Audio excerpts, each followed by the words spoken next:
Hello, you amazing people. You're listening to the Marketing and Coffee Podcast, the show that brings you the latest in marketing, especially in the UAE market, with your host, Lijo Etup. Welcome, everybody. Today I have Julia, who's the founder of an organization called Unmarketd, which is a curated marketplace for elite performance marketing and growth experts. Julia, can you tell us more about Unmarketd? Sure. Unmarketd is a marketplace which connects growth and performance marketers with basically anybody who needs their services. So yes, it's one of many service marketplaces such as Upwork, Fiverr, freelancer.com. But unlike any of those existing marketplaces, we focus only on two areas, which is growth marketing and performance marketing. And we make sure only top of the top in their game join our platform. Yeah, I guess your best place to find out the best talents, considering that you are the CMO for Rocket Internet and you were head of digital marketing for FoodPanda. So you recently wrote about growth strategies for brands in MENA. I know it's like one of the toughest times and the time for a lot of opportunity for digital. Can you tell us more what you meant when you were looking at the growth strategies for MENA? Yeah, so basically what inspired this document is that COVID changed everything, right? And a lot of brands face themselves, some with extreme tailwinds, which help them grow so much, and some of them with headwinds, which deter anything. And if you look like in international scene, you can compare and contrast things like Airbnb, which really kind of suffered a lot of COVID, and the opposite is like Instacart, right, where they grew significantly. And I just decided to look at the situation in MENA and see what's happening with like local brands and like can we apply international experience to local brands. And indeed the situation is pretty much similar, right? Because we have all these grocery delivery marketplaces, for example, all this telehealth company who capitalized on the current situation. And we also had all these travel brands, and we have like gyms and all these kind of companies who suffered quite significantly because of the changing situation. And so look, I think that's one of the main kind of takeaway for everybody who is interested. I think that's like a human fallacy, right? Human bias to attribute everything to someone, to a person, not to the situation. If we are successful, if we're doing something great, if the business is growing, that means whoever is running this business is like a pure genius. And if the situation is not working out, then we say, oh, that person is a failure, and we don't really look and like underlying situation on what drives the growth or what deters the growth. And I try to dig deeper into like different companies and like in some names there. So it's obviously like a personal opinion. None of these people are clients, and I don't have obviously access to the real data, but that's what I believe held true. And yeah, I don't know how much you want to tell me, or like you just put the document in, or like what would be. Awesome. One of the things that I keep on seeing on LinkedIn while we are connected on LinkedIn is you keep writing about hiring marketing talent. How did it all start?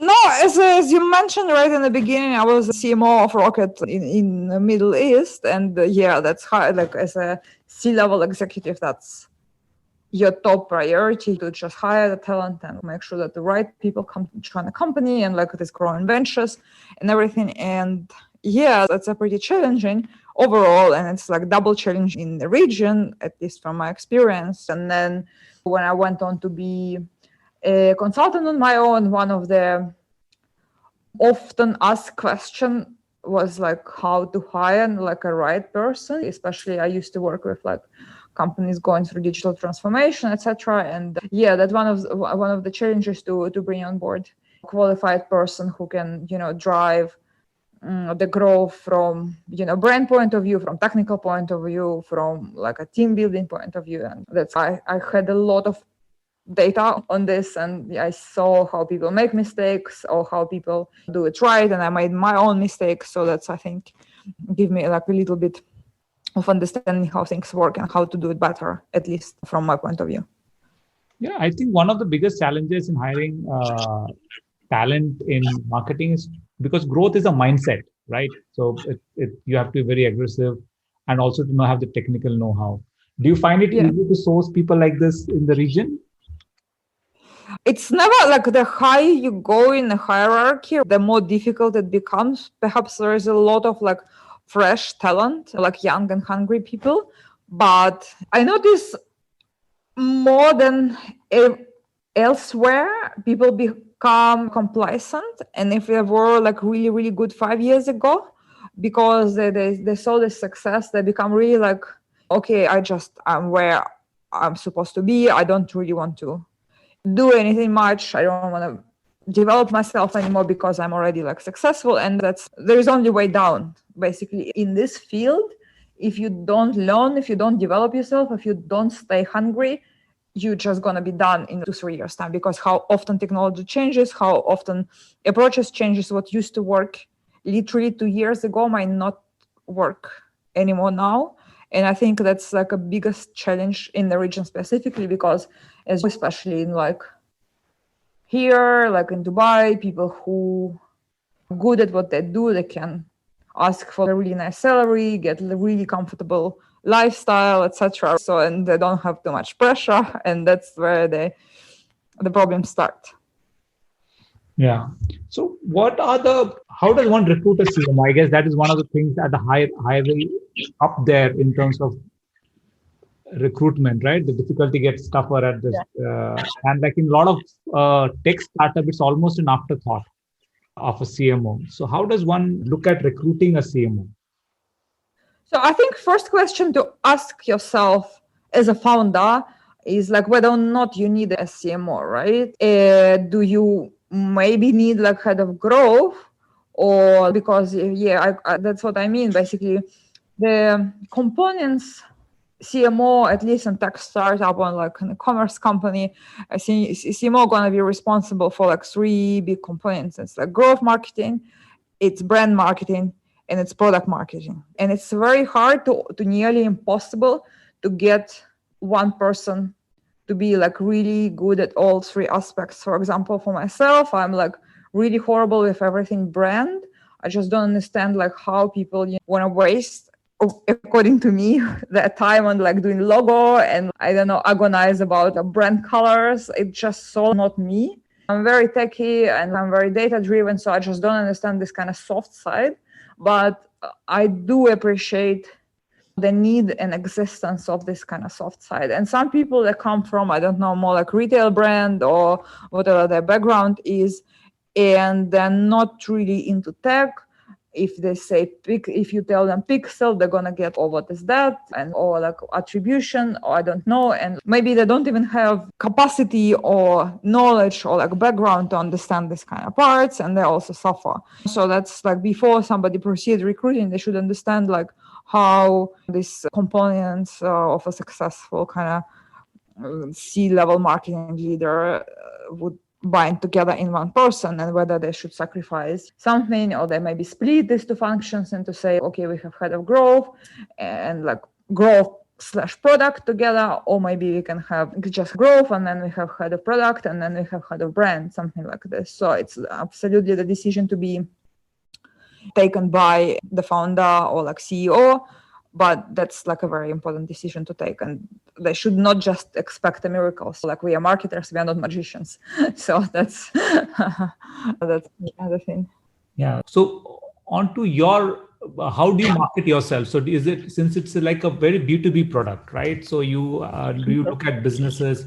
So what kind of businesses work for you? Small, medium, large, or any kind of business work for you? How do you go about marketing?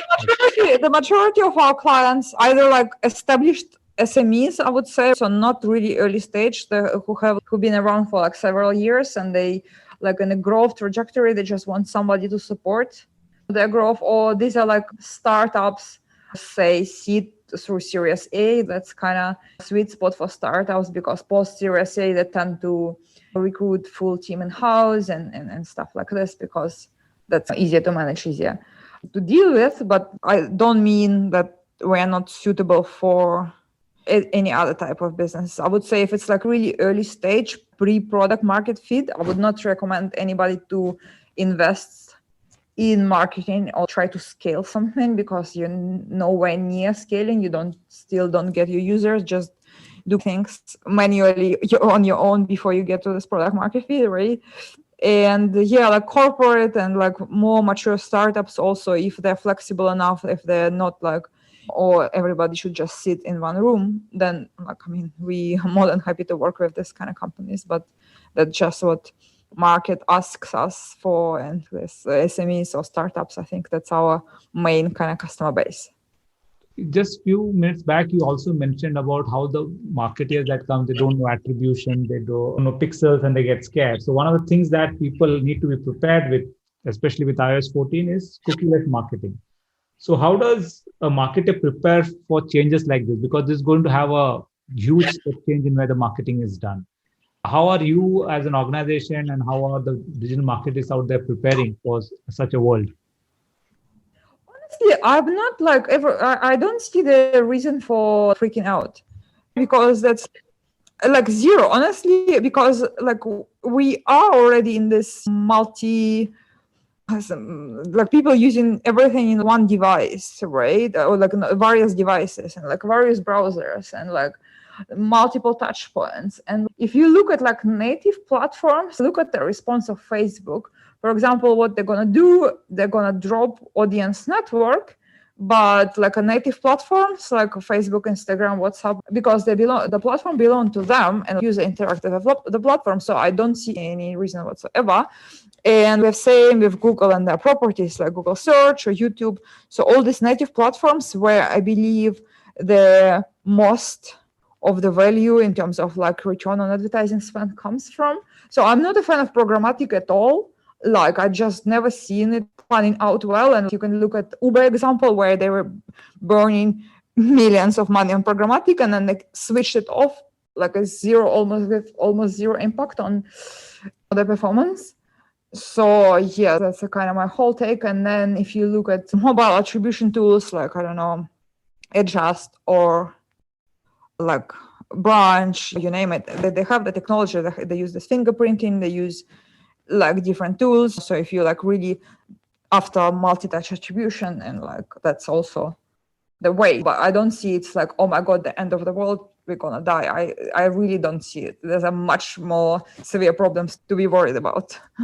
Okay, yeah, I guess so. The world has got much bigger problems to worry about. Yeah. So I really don't like cookies already kind of obsolete a while back. That's why Google is like phasing it out. Excellent. Young kids are starting on the digital journey, and a lot of older talent who were not there in digital are now going into the digital journey for the first time in their lives. And it's an ocean. It's like taking a boat out to travel the ocean. So how do you think that they should go about skilling themselves, the young and even the mature people who are do not have a background in digital for the digital future? I think it's very much learning by doing. I don't have a degree in marketing. I never studied marketing, like sitting, in a class. Yeah. So I think you have to, like my personal belief that you have to be like really good with numbers, and you have to love numbers and obsess about numbers to be like good in marketing. That's my a little bit maybe contradictory to other people's views, belief, but like I'm convinced about it. And that's number one. It's just your, innate abilities. I would put this way. The rest is just do something. There's so much resources, like be open-minded, be very curious. I don't believe anybody can succeed in anything unless they really love it. And if you love something, if you have really drive to do something, you'll do it, and you'll never like be tired, and you're gonna read and you're gonna take extra, especially like young people. When I was just starting my career, I was in Rocket in the very beginning, and we worked literally like 14 hours a day, but it never felt like work because we were like, oh, I want to do this, I want to explore. And that's the drive. Yeah. If you like, I don't know, in your 20s, don't even think about going home at 6 o'clock. This is your opportunity before you have a family, before you have responsibilities, to learn and educate yourself. If you like in startup in an organization, just that's your kind of job to come to your boss and ask for extra work and like learn and try to learn and try to educate yourself. For all the people I don't know, it's harder, right? Because they don't have just jobs, they have like other responsibility. But I think there's so much, if you really feel like that's what you want to do, that's how you want to shift your career. Yeah, there's so much resources, absolutely free resources online to learn. I wouldn't pay any like guru or any people who tell you they're going to teach you digital marketing. It's not really worth it. But yeah, learn and try to start taking clients, help your friends for free, just build your skills, build your understanding of a topic. And then, yeah, that's how you learn. Yeah, one thing, another person in the fan club of data obsessiveness in marketing, I am one big fan of that. I feel that today, if you're a marketer and your numbers makes you uncomfortable, then I mean, it's not meant for the lot. And because earlier it was, and I keep saying it was earlier and just an art, but today is art, science, and maths. Yeah, totally. So that I completely agree with you on the front of, and I think it's, as you rightly said, it's hands-on, getting your hand dirty, learning. Maybe 30%, 20% you can learn in the classroom, but the 70 to 80% is on the job. So so that will help a lot. I guess if somebody is more comfortable to be taught, I don't say sitting in a class is a bad thing, but it's not mandatory for sure. And just be cautious who is a teacher. You know what I mean? Because there's so many like gurus on the internet who advertise their courses, and like I would caution people not to fall prey of these people and see what their career was like, what results they achieved, and like why are they in the right place to actually teach. Yeah, absolutely. I think the COVID time has brought forward the importance of digital. Do you think the rise that we saw in the last 6 months, it will sustain, or do you think it's going to balance out, or it's going to grow further? I think definitely yes, but like the question is how, right? Because I feel like this hype about online groceries, I think it's like a little bit overrated, because people like everywhere, it's not just MENA, but like people were forced to order groceries, right? Because like you can't leave your house, you're in a lockdown, and now you out. So you come back to your like original patterns of you used to pick up groceries on the way from work. You have market downstairs. You're there. You just prefer to pick up your own groceries. And like these companies, they were like so drunk on their success from like COVID times, and they didn't prepare themselves to what my retention strategy. Will I be able to retain these users I acquired? Like how I segment my like new users, why they're buying from me, etc. And I don't see anybody done anything interesting in this front. So that's kind of, I think, the problem here. And then like other, I don't know, retail giants going online, of course, it's gonna just grow faster and faster. That's like at some point, yes. And like people invest in like fashion companies invest in 3D technology, and I don't know, all this means to improve user experience on site. That's definitely gonna go this direction. That sounds good. Thanks a lot, Julia, for coming to my Thank you for inviting. Thanks. Yeah, so it was great. And I'm sure that the larger size SMEs is something people who would love to interact with you. So I think they can get in touch with you on LinkedIn to be in touch. Yeah, definitely. Happy to. Yeah. Okay. Thank you so much. Thank you. Thanks. Have a good day. Bye-bye.